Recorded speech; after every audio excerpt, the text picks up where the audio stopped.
The purpose of religion, as revealed from the heaven of God's holy will, is to establish unity and concord amongst the peoples of the world. Make it not the cause of dissension and strife. The religion of God and his divine law are the most potent instruments and the surest of all means for the dawning of the light of unity amongst men. Bahá'u'lláh. Attach great importance to the indigenous population of America. Likewise, these Indians, should they be educated and guided, there can be no doubt that they will become so illumined as to enlighten the whole world. Hello, my name is Roman Orona, and I just introduced myself in my language, in my Apache language. First of all, thank you so much for having me here and allowing me to talk on indigenous prophecies and how they've been fulfilled by Bahá'u'lláh, the prophet founder of the Bahá'í Faith. But before I go into the prophecies, I want to give a little bit of history on the indigenous people because I think it's important that we acknowledge ourselves and that the rest of the world acknowledges us and the things that we've provided to the world. And so let me just start off by a little bit of history. The Americas, North, Central, and South America, are home to over 980 indigenous nations. These nations all have different languages, traditions, clothing, housing, diets, etc. Indigenous culture in the United States has been depicted as historically as barbaric, forgotten. You see us always in teepees, wearing buckskins, having feathers, and not all of us do that. It is not well known that over 80% of the world's foods and medicines currently used today are from indigenous peoples of the Americas. Indigenous people developed internal laws. We had our own laws of the tribe, and it also incorporated laws of nature. We were performing surgeries. We had sophisticated cities. People call them villages or pueblos. And some of those had running water, and they were able to also dispose of human waste. We have farming techniques that are utilized today by many farmers throughout the world. We were well versed in the arts and sciences. As primitive as they may have been at that time, we were well versed in those. Today, indigenous people and culture, despite all the current past atrocities, we're still here. Some of us live on reservations. Some of us live in towns, big cities, and some of us may actually even be your neighbor. Indigenous populations, my people, when I'm going to be talking about it, I mean, I know the foundation is pretty mutual, but we can't just do a blanket on all indigenous populations because all of us are separate, not our, sorry. But we're a spiritual and prayerful people. We're always supplicating to the Creator. In my language, God, the Creator, is called Yosen. And Yosen, we pray to Yosen through our songs, through dance, through stories, through some of our visions and fasting. In all aspects, it's always a relationship with Yosen, with the Creator, with God. And most importantly, we have prophecies. People don't understand that indigenous peoples have prophecies, and we also have prophets. And those prophecies have been passed down through many generations. They've foretold about this time that the world currently sees itself in. A world and people of separation, destruction, confusion, and chaos. And that's where we're at right now. But it also foretold that we're at a turning point, that our choices right here, right now, can and will determine the future course of all of civilization. So at this moment in time, we have to live in brotherhood and sisterhood. We have to kind of pull back on everything having to be so quick and so now. And we have to establish this harmony again with each other as humans and with all living things on this earth, because we are all connected. In prophecy, in Indian culture, everything is circular. And there's a reason. There's nothing that's linear. There's nothing that's square. Everything is circular because everything is all in relation to each other.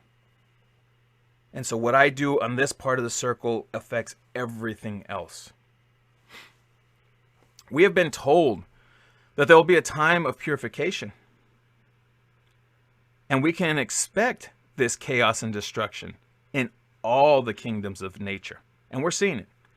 We're seeing it within ourselves as people. We're seeing it in the earth. We're seeing it in climate change. We're seeing it in so many different things. But it's also a time when that was to come, that it was a time of us to reunite, that the barriers of religion and nationality will fall, and the people of the world will live in unity. We have to, at this time, also help heal our Mother Earth, our source of being, the thing that we all walk on and need for our sustenance as humans. And part of that this time was the return of a great teacher who will guide us into the future. And that opens up the prophet founder of the Baha'i Faith, Bahá'u'lláh. And let me just give a couple examples, because there are many, many examples throughout the entire world within indigenous culture and the foretelling of this great time that we're in. I tell my kids all the time, this is a great time to be alive, because the history books will talk about this time and that we're all experiencing. The Hopi people, my brothers and sisters just down the road, you know what? Let me stop there. I'm going to get to that. I want to start with a song, and I should have done this way at the beginning. And I apologize. I just jumped right in. As Indigenous people, we always start with a prayer. And again, I just jumped right into it, and I apologize. So let me start with an Apache prayer song that's actually on my Invocations album that was released. And this is called To the Spirit. And it's the words are that it's going to the spirit of Bahá'u'lláh, the prophet founder of the Baha'i Faith. Gongore, gongore, gongore, hiya. Gongore, gongore, gongore, hiya. Gongore, gongore, gongore, hiya. Gongore, gongore, gongore, hiya, hiya. Gongore, gongore, gongore, hiya. Gongore, gongore, gongore, hiya. Gongore, gongore, gongore, hiya. Gongore, gongore, gongore, hiya, hiya. Inshigon negojon inshiguri ashana. Inshigon negojon inshiguri ashana. Inshigon negojon inshiguri ashana. Bahá'u'lláh, hey, yana. Gongore, gongore, gongore, hiya. Gongore, gongore, gongore, hiya. Bahá'u'lláh.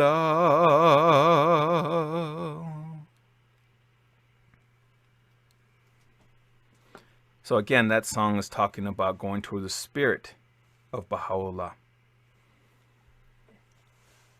So let me get back to the talk. The Hopi people, my brothers and sisters from where I am in Arizona, are northeast of me. They make their home in, again, northern Arizona. And as many tribal communities, this one was one of the first ones who spoke of traveling the world and speaking of these prophecies. One of those prophecies speaks of a religion that will come and will bring unity. And if this religion doesn't bring unity, then another one will follow. For those of you that are Baha'i, remember, there was the Bab who introduced the coming of Bahá'u'lláh. And so you see that precursor. Again, the first one came, but Bahá'u'lláh was the one who talked about unity and was the bringer of unity. And so when that second one would come, it would bring this unity. And the people of this religion would be known as the Bahani. In the Hopi religion, Bahani is translated to the people of Baha. And for those of you that are Baha'i, we know that being a Baha'i means the people of Baha. Again, my brothers and sisters to the south of the Hopi, the Navajo people, their reservation encompasses the four corners: New Mexico, Colorado, Utah, and Arizona. And the Diné prophecy speaks of two really specific signs that the people should be looking for. The first sign is very blatant. It's a 9-pointed star. The person or the religion that comes that the Diné people are looking toward, that 9-pointed star, they'll come from the east. And all religions and races will come together under this sign. Bahá'u'lláh, the prophet founder, and I'll get to that second one in a little bit, but I want to talk about Bahá'u'lláh for a second. The prophet founder of the Bahá'í Faith, Bahá'u'lláh, declared that he is the promised one,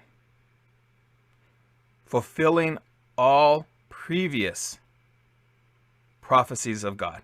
So all the manifestations of God, all the world's religions talked about this day, the coming of Bahá'u'lláh. And obviously, so did Native American prophecies. Judaism, the incarnation of the everlasting Father. And that was from the Yuletide prophecy, Isaiah 9:6. The Lord of hosts. From Christianity, the Spirit of truth, or Comforter, predicted by Jesus in his farewell discourse of John 14 through 17. And he said, and the return of Christ in the glory of the Father. Zoroastrianism talked also about the Shah Bahram Varjavand. Excuse me, I'm probably messing up some of these words.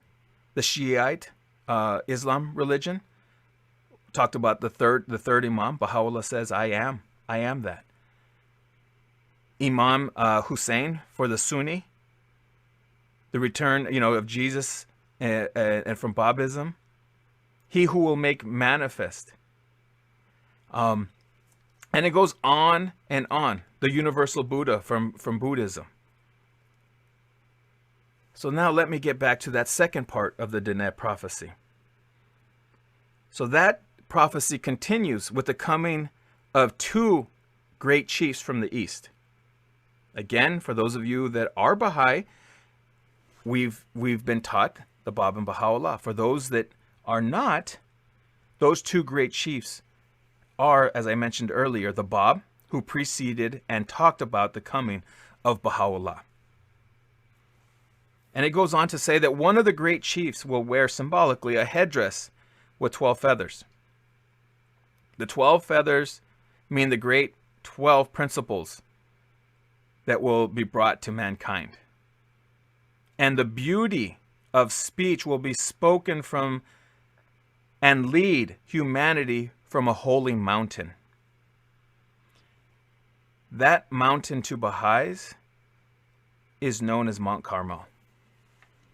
The 12 feathers that this prophecy is talking about is the oneness of mankind, universal peace, independent investigation of the truth, the common foundation of all religions.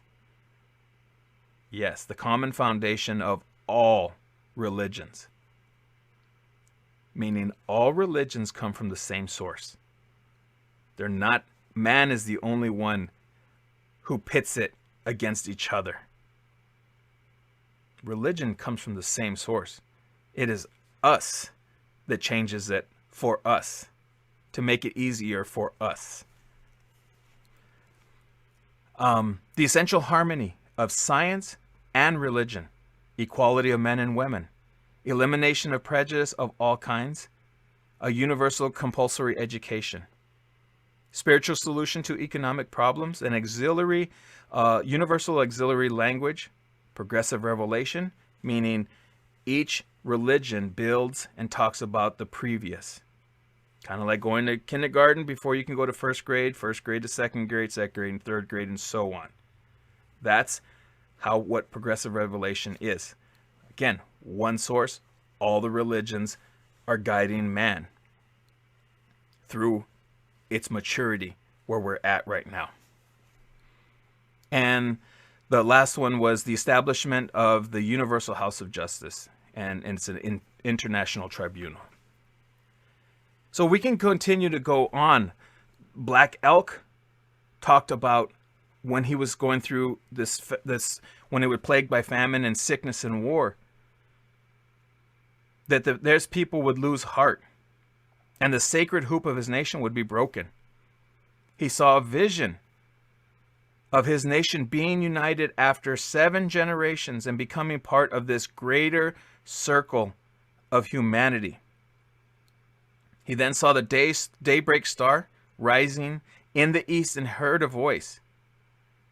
And that voice said, "It shall be a relative to them. And who shall see it shall see much more. From there comes wisdom, and those who do not see it shall be dark." And Black Elk thought that this was a great prophet and messenger coming from the east to bring his people together and to be part of humanity. Crazy Horse, again, saw this vision where he talked about the coming of Bahá'u'lláh and uniting humanity. And those are just a couple of prophecies. The list goes on and on and on. These were some of the ones that were really blatant and really, the Cherokee people said that the pale one from the east would be coming and he would be a uniter. Everything is really talking about the coming of Bahá'u'lláh in indigenous prophecies. I'll leave you.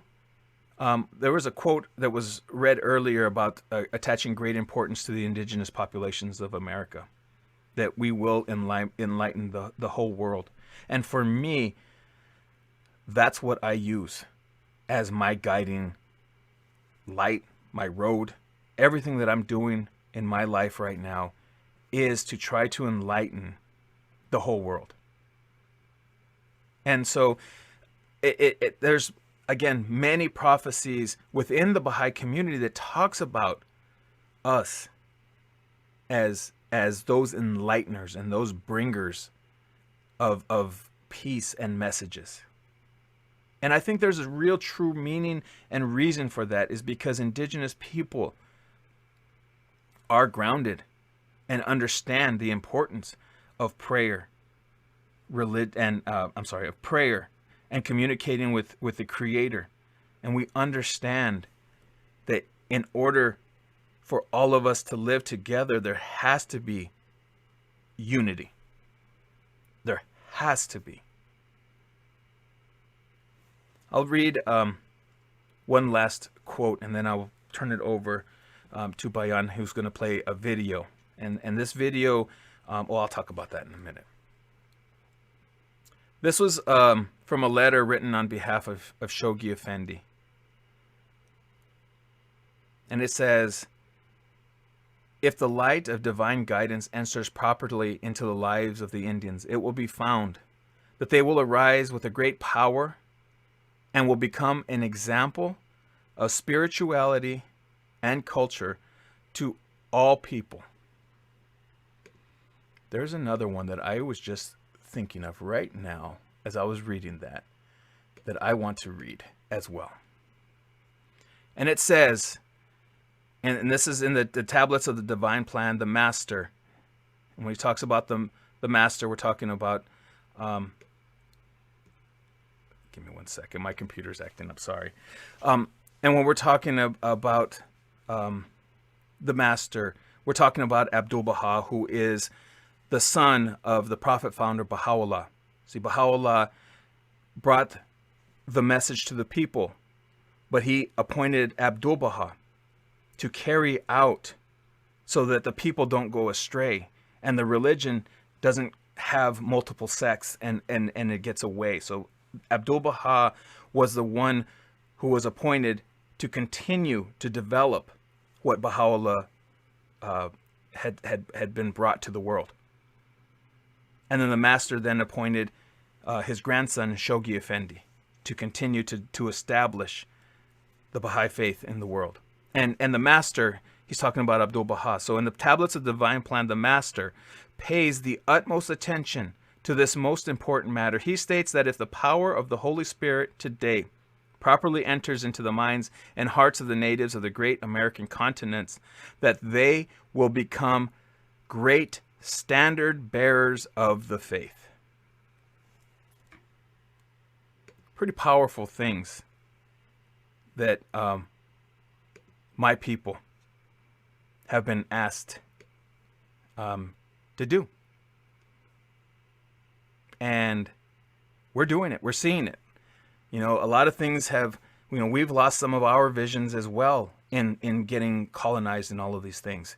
And so part of that was the imbalance of men and women in power. My people were matriarchal people.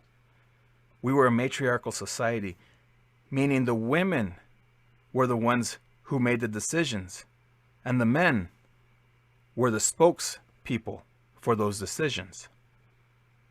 Obviously, it was all done in consultation together. But that's important because now we're starting to see in a lot of these fights for injustice that is happening within the world. I'm going to say that is happening within communities of color, indigenous communities, African American communities. And when I say indigenous, I'm lumping what is now known as the Mexicans. Because the Mexicans, all of that was indigenous before they were colonized by the Spanish. And so them as well, when I say indigenous, that's who I'm talking about as well. And so we're seeing those uprisings and those fights for injustice or fights against injustice. And it's the women. It's the women that are taking that lead. And the men are following. And I think it's a very powerful thing because a woman brings life and understands that care that is needed to bring a life into this world. But they also understand the warrior stance of being a mama bear. There's nothing greater than being able to balance those two things in one body. So it's very important. And those are some of the things that indigenous communities are also working through.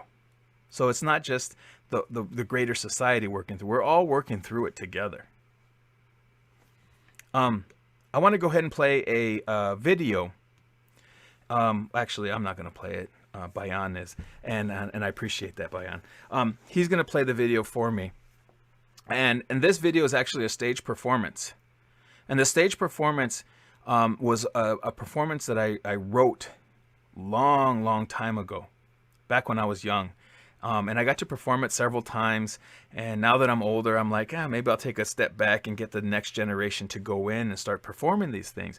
But this stage performance was entitled Prophecy, or is entitled Prophecy.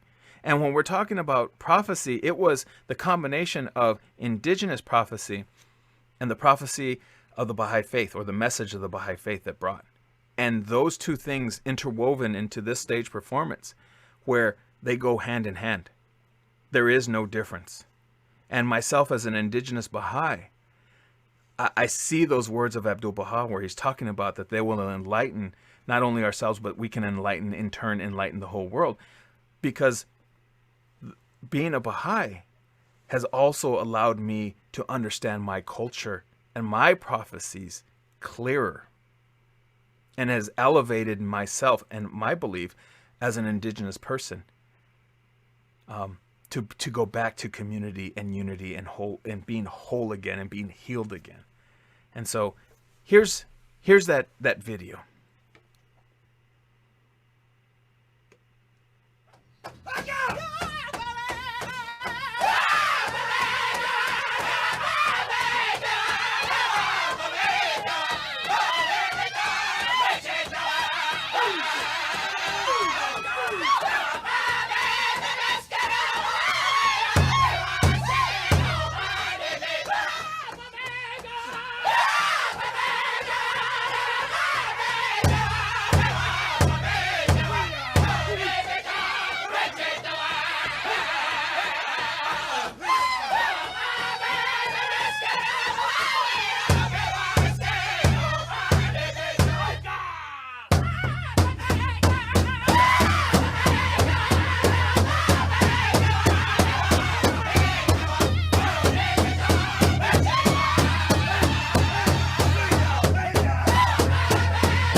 We, as humanity, are at a turning point.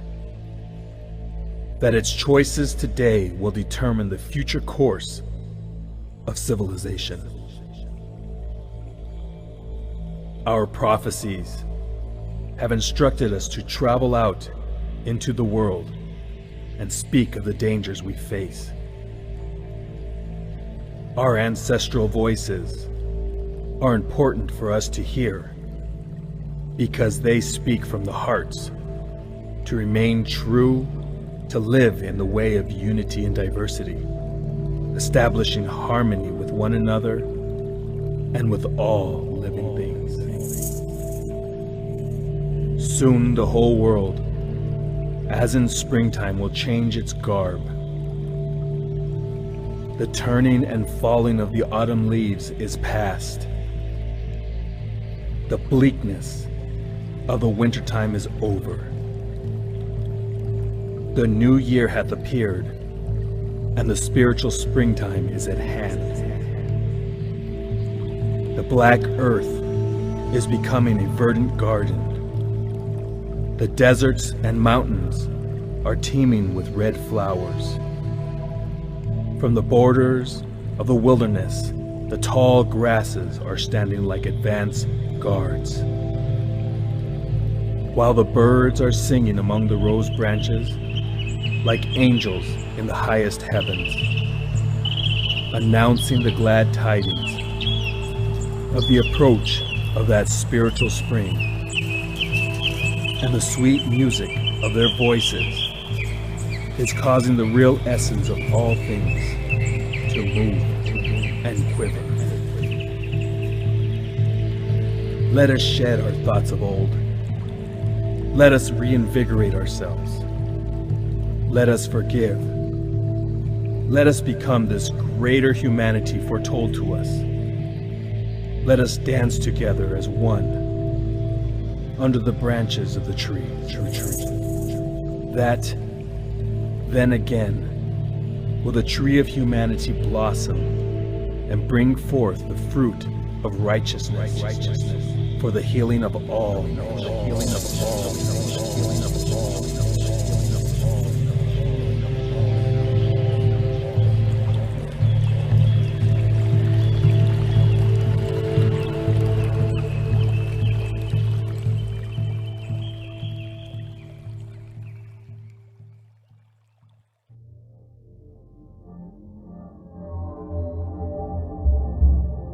Life will offer us the opportunity to become.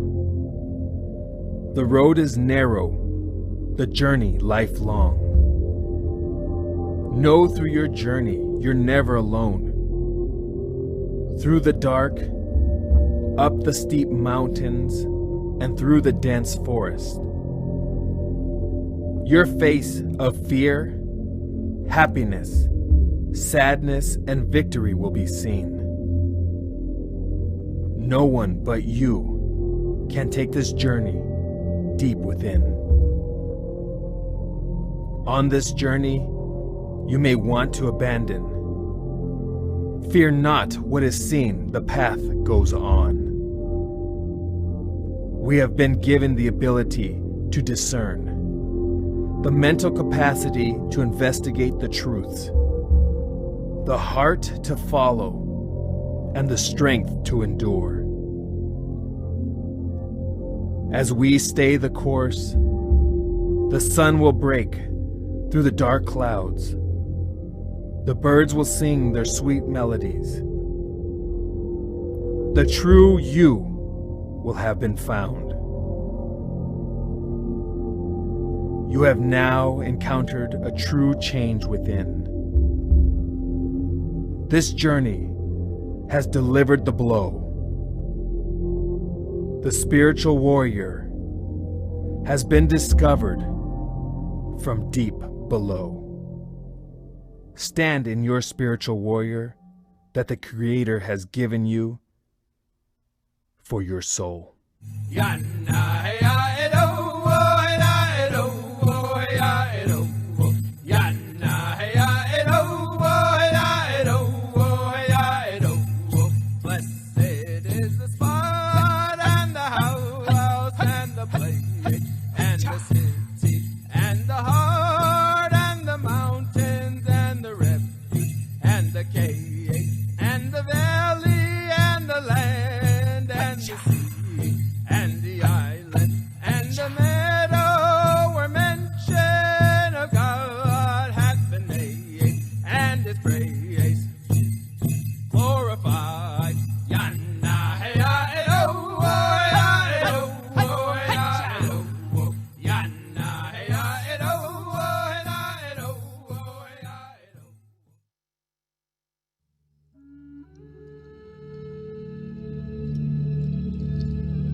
Long ago, the Great Spirit came and gathered all the peoples of this earth and said,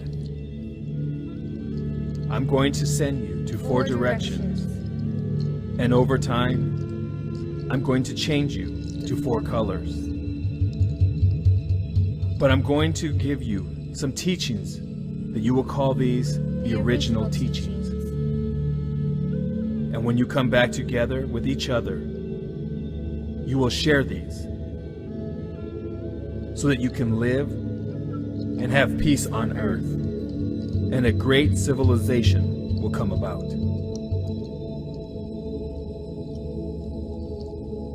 To the east, the red people, he gave the guardianship of the earth, to learn the teachings of the earth, the plants that grow from the earth, the foods that can be eaten, and the herbs that are used for healing. To the south, the yellow people, he gave the guardianship of the wind, to learn about the sky and breath, to know how to take that within ourselves for spiritual advancement. To the west, the black people were given the guardianship of the water, to learn the teachings of the water, being the most powerful element. To the north, the white people were given the guardianship of fire, to learn the teachings of the fire and its uses, remembering to know the destruction that can be created if it is not utilized correctly.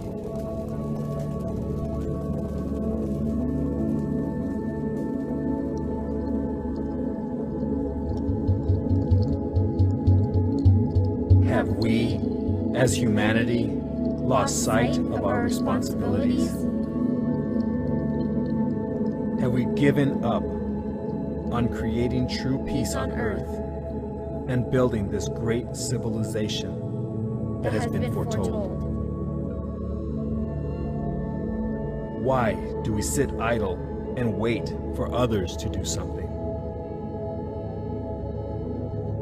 Why do we blame others for the problems that we face as a humanity?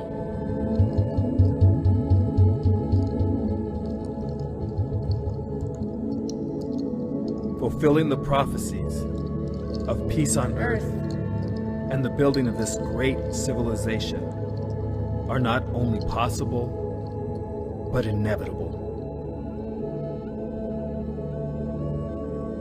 Whether both are to be reached only after unimaginable horrors predicted by humanity's stubborn clinging to old patterns of behavior, or is it to be embraced now by an act of consultative will? The choice is ours.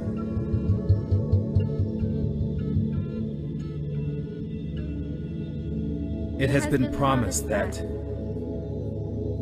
these fruitless strifes, these ruinous wars, shall pass away, and the most great peace shall come.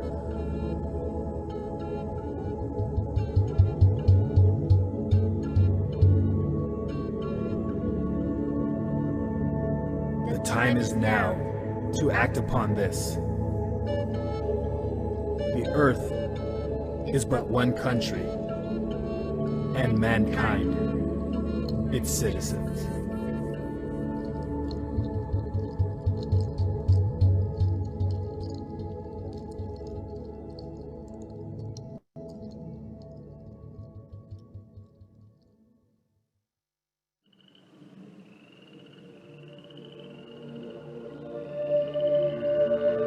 And now the women.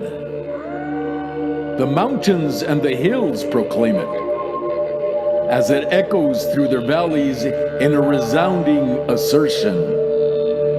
The oceans and the seas proclaim it, as their unceasing waves bring forth its declaration.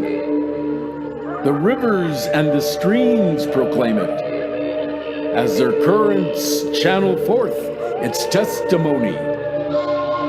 The gales and the gusts proclaim it, as their sweeping gowns release the new decree. And now the voices of the women shall proclaim it, with their abiding gems within, asserting the equality of both the men and women.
So that video, like I said, is a stage performance. And real quick, let me just roll through that. So the beginning was the warning, the telling of what we need to do. Then it rolled into when it's talking about we have the ability to endure and discern. It's talking about us as individuals being here physically on earth and preparing for the next world, the spiritual one, the one that we are. It's the next step. It's the most important of our lives, of our spiritual lives. And so we're here physically in preparation for that next one. And so that one was talking about that preparation. And at the very beginning, it starts off with all these negative things that were happening. Those are actual newspaper headlines that I took from various newspapers. And then it rolls right in, again, the warning, us as individuals preparing ourselves with prayer, getting ourselves prepared for that next world. And then it continues with a couple of other, like the medicine wheel prophecy was the one where it's talking about the 4 colors of races of people. And then the women, the equality. So that's what this was about. And there was dances that go in between each one of those. They go in between each one of those videos. It's like an introductory video to the dance. And then I would come out and do that dance. The only one I didn't do, obviously, was the one for the women. I had women doing those ones. So anyway, that's what I have prepared for today. I will then turn it over and go to the next steps. Great. Thank you so much. That was a really inspiring, insightful talk. And I really loved the video as well. Yeah. So if anyone has questions, you can put it in the chat and we'll have some time to get them answered right now. Yes. While people are thinking, I'll start us off. Your personal journey with the faith, were you born into a Baha'i family or did you find the faith on your own? I was born into the faith. My brother was not born into it. It was a discovery. He was already born when my dad found the faith. He had come back from Vietnam. He went as a very, very young man. And and when he came back, he was on this mode of discovery, from what I've been told. And so he as he was just trying to find it, he was going to actually become Buddhist. And then he heard about the Baha'i faith, and he goes, that's it. He was brought up in Catholicism, and he said, there's got to be more. There's got to be more. And so, again, a young man at the age of 16 going off to Vietnam to fight in a war, and then coming back, and he was in the mode of discovery. And so then he became a Baha'i. And then it was a slow transition for him, and then my mom later becoming a Baha'i, and then Michael being raised as a Baha'i, and then I was born, and I was pretty much born into the faith. The beauty of the Baha'i faith is that every individual gets to choose. And that's one of the things that the Baha'i faith talks about, that independent investigation of the truth, right? We all, for ourselves, have to find the truth. And that's the beauty. It talks specifically about that. Us at the age of 15, the age of maturity, being able to decide, when we become Baha'i or not, or the next steps in our life. So I was born into it, but I was raised as a Baha'i, as an indigenous Baha'i, and then I got to choose at 15. So it was nice. It wasn't forced on me. Got it. Thank you for sharing. The next question is, what is Yaqui prophecy in regard to the Baha'i faith? Well, the Yaqui prophecy also, I didn't get into that because I'm investigating some more on that. But it does talk about the coming of the faith. It does talk about those messengers from the east. It does talk about sacrifice and love and all of those things. So prophecy in indigenous culture, all of it is really talking about this time and the coming of this great messenger who will unite us. So I'll have to get more information on that. But I will hopefully soon have those ones written up as well. Great, thank you. Please tell us more about the medicine wheel prophecy. It sounds fascinating. It reminds me of a little of the revelations in the Bible. Yeah, so the medicine wheel prophecy, my people have a version of it, but the most well-known version and the version that I use was a little bit more intertribal. And when I'm talking about intertribal, it's a little bit of various tribal communities, and I've put that together. But literally the whole point of the medicine wheel prophecy, and it's got layers to it. And I just gave you the first layer, which is talking about the 4 races of people being given certain elements within the world that we all live in. Finding out all they have to learn from those elements and then bring it back to the greater humanity. And unfortunately, I think that we used some of those things, like, let's say, for instance, fire. We used fire, which was a necessary element of heating and warming and cooking and doing all of those things. We've used it to create missiles and things of war and destruction, right? And so probably best that we kind of pull back on that. So the medicine wheel prophecy literally talks about races of people being put together, or going out first, learning the things and the elements that the world has to offer, and then bringing it back to the greater community to create this peace on earth, this new world that we've all been promised. And so that's what that's about. Thank you. What do you see as the next step for the Indigenous people? I can only speak from what I'm hoping and what I'm working toward. And in my hopes and my prayers, it is the healing of Indigenous communities, first and foremost, and to acknowledge our presence here in this day and age, as opposed to trying to keep us in the 1800s. The world knows us in the 1800s and wants to keep us in the 1800s. They want to keep us as mascots. They want to keep us, wearing feathers and wearing buckskin and living in teepees and all of those things.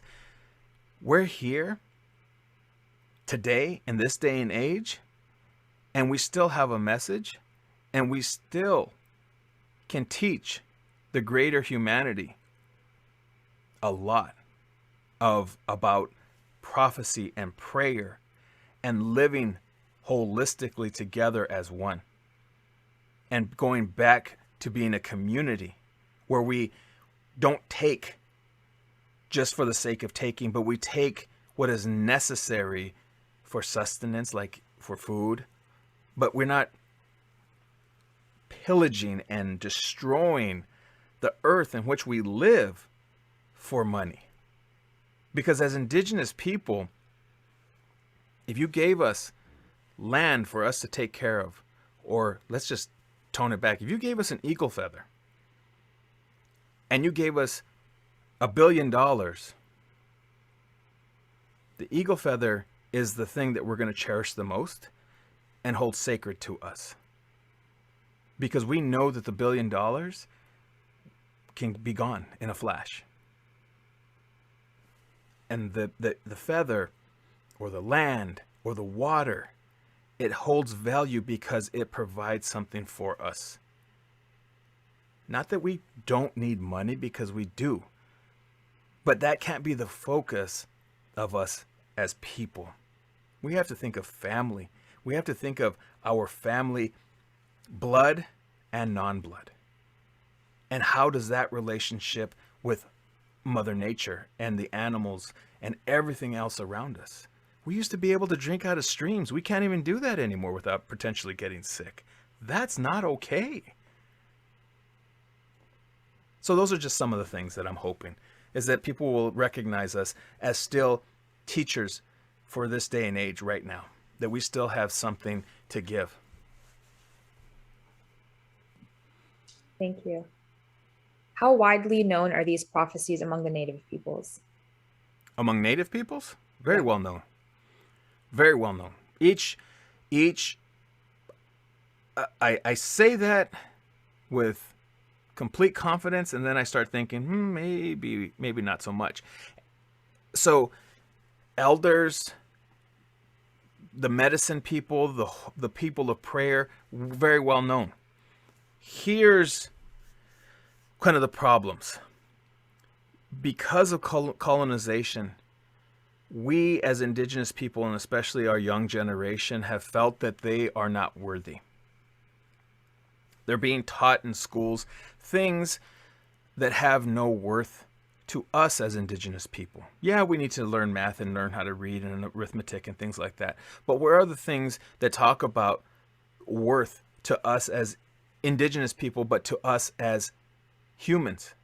And so the young generation, because of colonialism and a lot of the other things that are happening, don't see the worth in being Indigenous, and really have tried to go become something else that was quote unquote cooler or more accepting, because society didn't recognize us, and in my opinion still doesn't recognize us as a whole, as people. We're figures. We're things in the 1800s. We're historical. And unfortunately, in this day and age, everything is disposable, including humans. And so I say that everybody knows about them, but there's a resurgence, I should say, too, that they're getting back to the traditional and the prophecies that are coming back as part of our healing. Thank you. How do we all work together to help the Indigenous people achieve their destiny?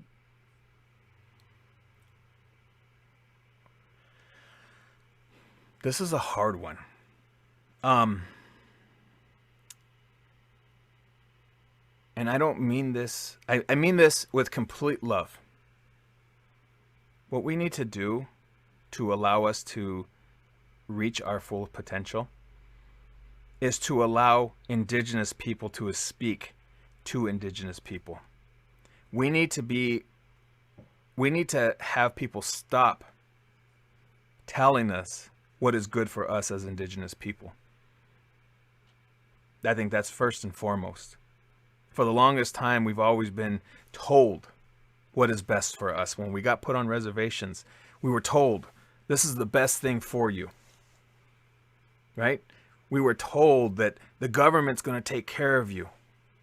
All that did was pit us against each other, because rations were not given to everybody. There was only so much of rations that the government was giving us. Whether it was on purpose or not, I don't know. I wasn't there.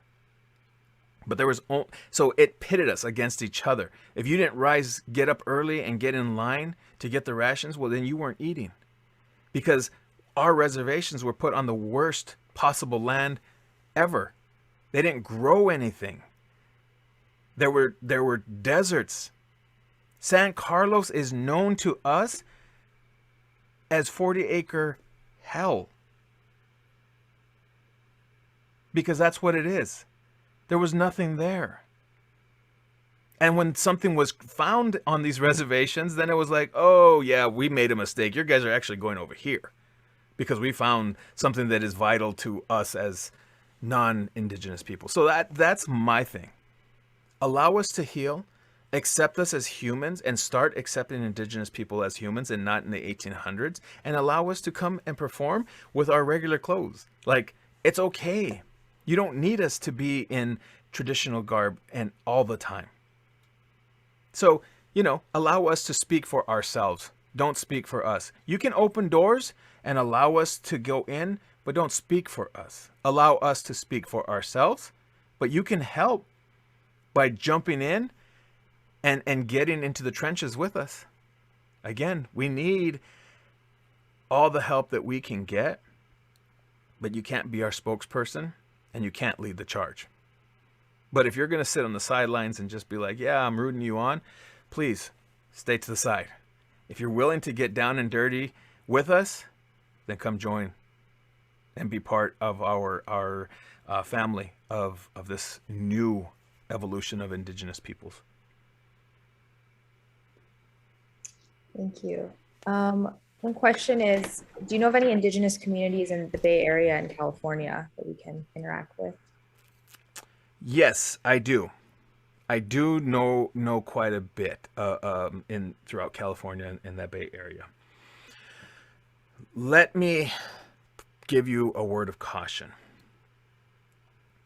If you're wanting to go in and interact for a weekend as an Indigenous Baha'i, do me a favor, please stay away. And I say that because if you're not in it for the long haul, then you're only going to do us disservice. You're going to... Indigenous people have been forced religion. And you're starting to see a lot of this resurgence that's coming on, like in Canada, and there's looking at boarding schools here within the U.S., although the U.S. doesn't want to acknowledge it right now. Canada has taken a step to acknowledge the misdeeds that it has done in finding these children, mass graves of children within their school system, right? And so religion has been forced down our throats. We're gun shy with it, and we're done with it. We don't want it anymore. It's a topic and a thing that you have. It's very, very, very.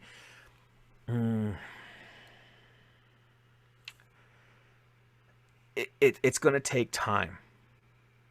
And so if you're not in it for the long haul, please don't. And I say that with love, because there's been a lot of misdeeds of people going in and thinking, oh, I'm going to set up a booth and tell people about the Baha'i faith because it's the best thing ever. And it only, for the work that has been done, it steered people away.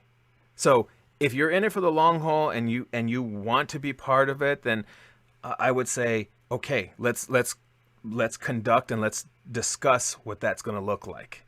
Not that I have the final word on it, but I'm just saying, look to Indigenous Baha'is to help you guide you through that process.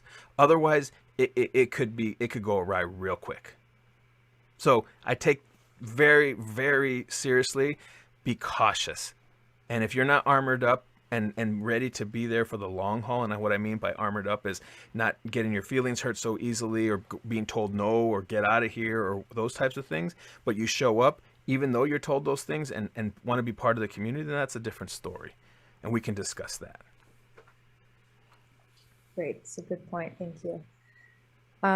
Is the Baha'i faith prophesied in all Native American tribal histories, and are they all similar? I would say that tribal communities, again, I'm not a spokesperson for all tribal communities. I can speak for the ones that I've been told and for some of my prophecies.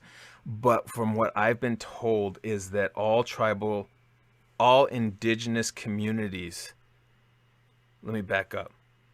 All of us, no matter where we were from, come from an indigenous background. We come from small communities where we lived off the land, no matter where you're from. Some of those indigenous communities lost those prophecies and those traditions, and they became something different. With that said, I've been told that all indigenous peoples from around the world have prophecies and talk about this day, because Bahá'u'lláh says that he is the one that has been foretold through all communities. And he's the one that is coming to fulfill all prophecies, including indigenous prophecies. So my answer from what I know is yes, they've been talking about what is happening right now on the earth or in the world, and the coming of the great uniter. Into Mexico, I've talked to some people that were, when I was able to go into Malaysia and Thailand, there was a huge influx of indigenous peoples from there that had become Baha'is. And it was because of prophecy that led them to the faith. And again, indigenous communities, the base is very similar, but it's very different at the same time. So when I was over there, I did an eagle dance, and they said, "Oh, we have a dance that's similar to that." So again, they share a lot of commonalities, but remember that that's not it can't be a blanket statement. Thank you. Absolutely. Abdu'l-Baha compared the indigenous of the Americas to the people of Arabia. Have you had productive conversations with Muslims? I've had some. It has not led itself at this moment in time to that, but I am open to some of those conversations. But yeah, I've had very brief kind of superficial conversations, but nothing real in depth. Except one. And that one was, but he's a friend of the faith, and it went really well, and he understood where indigenous people and what that quote says about us. So he understood that. But yeah, I've had one that I can remember. Got it. Great. The reference you made to the 9-pointed star prophecy, where did you say that comes from? The Diné people, the Navajo. A lot of communities, especially within the Americas, have gone back to their traditional names. Like the Apache, that was a general term, and we use that because it was given to us by our Zuni brothers and sisters, because it meant the enemy. Apache meant the enemy, and so we were the enemy to the Zuni. The Zuni had pueblos, and we would go in and raid some of their crops, because they were big farmers, and so we would go and take some of their crops. We felt it was sharing. Just kidding, that wasn't. But it was the Diné people. So the Diné are known as the Navajo. The Navajo was a Spanish word for knife. That's because the Navajo carried a blade, and so that's where that came from. The Sioux are now referred to as the Lakota people, or the Dakota people. So we got to get back to what the tribes want to be called. The Papago from down the road from me are the Tana Atam, and they're going back to their traditional names. And Diné, the Diné people, that means the people. And ourselves as Apache, we call ourselves Inde, which also means the people. And most tribal communities refer to themselves as the people. That's interesting. Thank you. How do you balance shamanism and ceremonies with Baha'i teachings? It's pretty simple. I've known some really great medicine people, medicine men and medicine women, and they've used traditional elements of song, of traditional prayer, but they've also used Baha'i prayer. Again, to me, it's the elevating of prayer with a source connected to the Creator. And some of our prayers as man are prayers, even though they're heartfelt and they have great energy, and we're giving great energy out, it's still not a direct connection to. And so that's where I say it's an elevation. And so there's a prayer in the Baha'i faith. It's a protection prayer. There's a prayer with Apache and a prayer with Navajo. See, Navajo and Apache are cousins. We're related.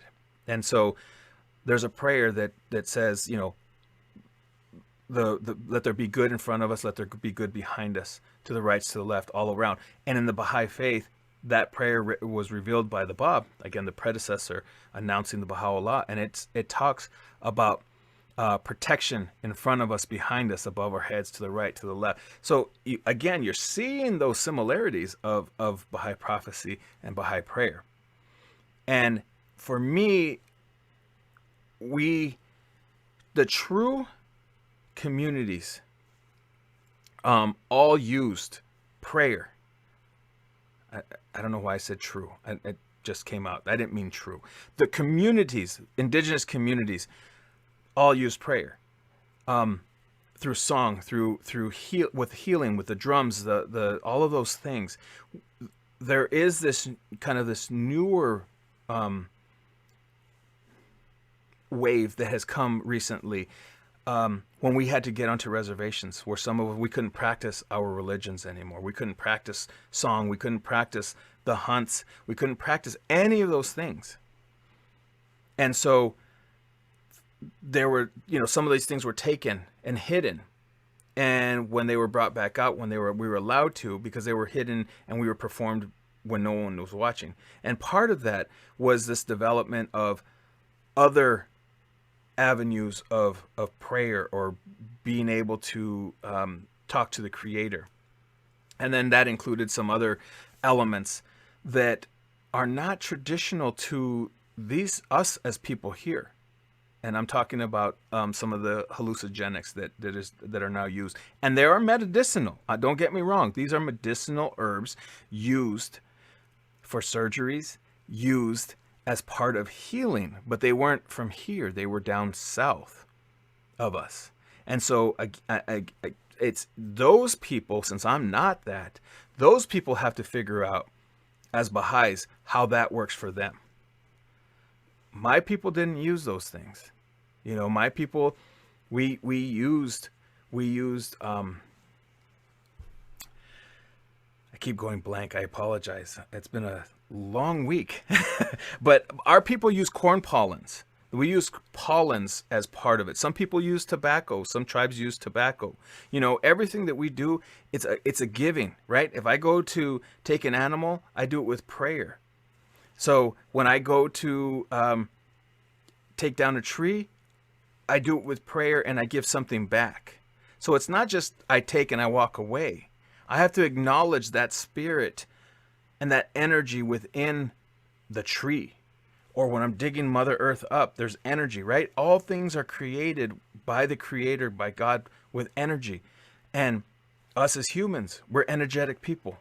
And so we have energies that we give, positive, negative, indifferent, whatever that is. And we have to remember that everything that we take, we have to give back. And so it's about balance. And it's pretty simple to balance being a Baha'i and being indigenous and using the ceremonials together. For me, I think, again, each individual has to discuss that with God. That's between them and God, how they use their traditions. That's not for me to say or anybody else to say, because the final one who has the utmost justice is going to be the Creator, God. And that communication, and me as an individual, is with God and not with our fellow man. That's what we forget. Thank you.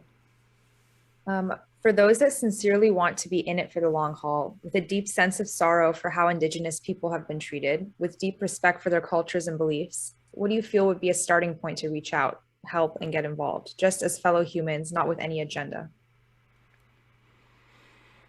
I would say if you live near a reservation, or you know somebody maybe that is connected to somebody within the community, have them make that introduction. If you don't know, you can always reach out. I mean, I don't know where you live or what that looks like, but if you're near a reservation, then again, I would look at somebody who has a connection to it. That way that you can make that introduction to say, hey, I'm here to help and to to be a positive source for you.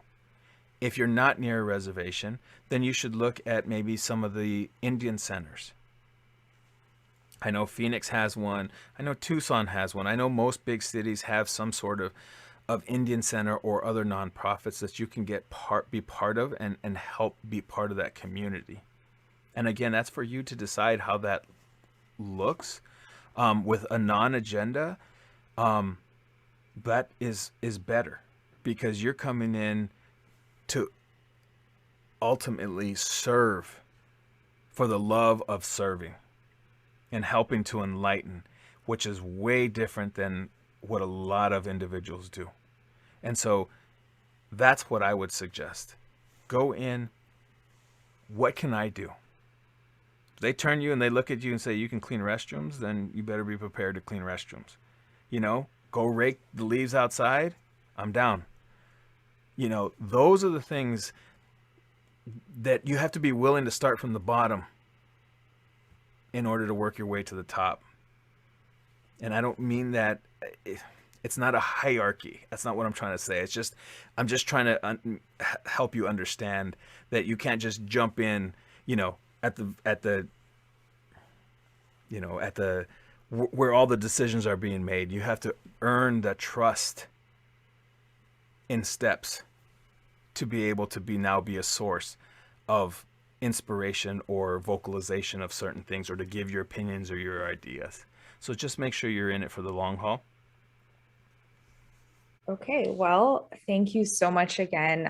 We really all learned a lot, and we really thank you for sharing your time and your cultures and beliefs and some more information with us. It was really a pleasure. Thank you. Thank you for having me, and thank you for all of you participating and allowing my energy to be with you and your energy in turn with me. My love and blessings with you always. Thank you. So next week, our speaker will be Dr. Haida Sabet, and her topic will be, Are Men and Women Really Equal? Again, these talks are every Saturday at noon Eastern time. And if you're not on our mailing list, I'll put the link to sign up in the chat again. We're going to end today with a song also sung by Mr. Orona in Apache style from the writings of Bahá'u'lláh.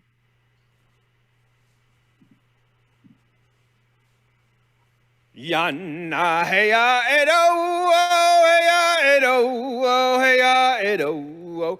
Yanna heya edo, heya edo, heya edo. Yanna heya edo, heya edo, heya edo. Yanna heya edo, heya edo, heya edo. Yanna heya edo. Yanna heya edo, heya edo, heya edo. Yanna heya edo, heya edo, heya edo. Yanna heya edo, heya edo, heya edo. Blessed is the spot and the house and the place and the city and the heart and the mountains and the refuge and the cave and the valley and the land and the sea and the island and the meadow where mention of God hath been made, and his praise glorified. Yanna heya edo, heya edo, heya edo. Yanna heya edo, heya edo, heya edo. Yanna heya edo, heya edo, heya edo. Yanna heya edo, heya edo, heya edo. Yanna heya edo, heya edo, heya edo. Yanna heya edo, heya edo, heya edo. Yanna heya edo, heya edo, heya edo. Yanna heya edo, heya edo, heya edo.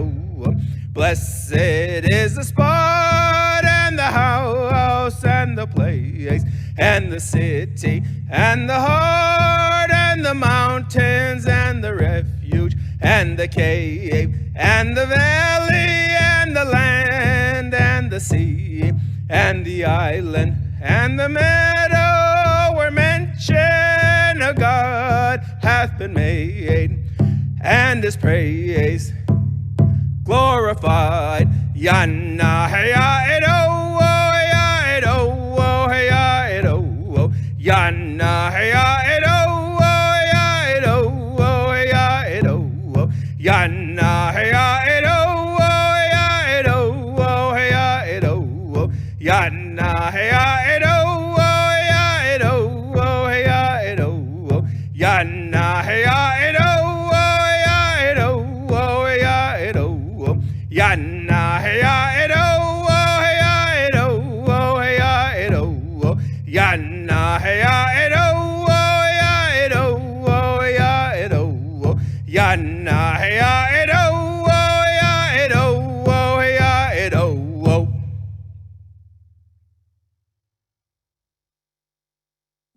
Thank you so much, and we'll see you guys next Saturday.